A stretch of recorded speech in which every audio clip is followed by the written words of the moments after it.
आज सुरू असलेल्या महानगरपालिकेच्या निवडणुकीमध्ये मार्कर पेनची शाई ही पुसले जात आहे, अशा प्रकारे मोठ्या प्रमाणात एक संभ्रम पसरवला जात आहे।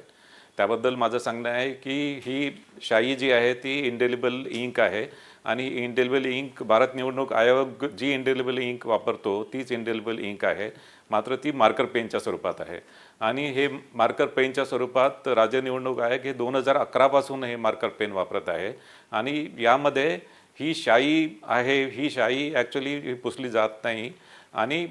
विशेष करून ही शाई एकदा लावल्यानंतर त्याच्यामध्ये एक साधारणतः 12 ते 15 सेकंडमध्ये ती ड्राय होते आणि तितक्या कालावधीमध्ये मतदार हा मतदान केंद्रामध्येच असतो आणि या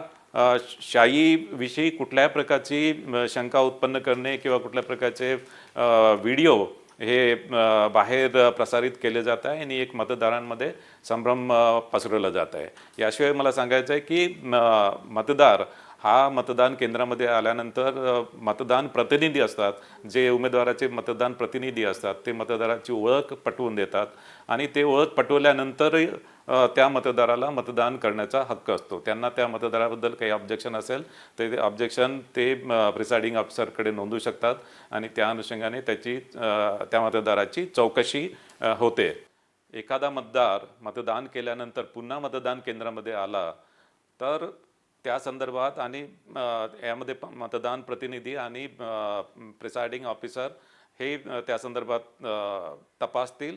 आणि त्यांना जर आढळून आला की तोच मतदार पुन्हा मतदान करायला आला तर त्या मतदारावर कारवाई केली जाईल।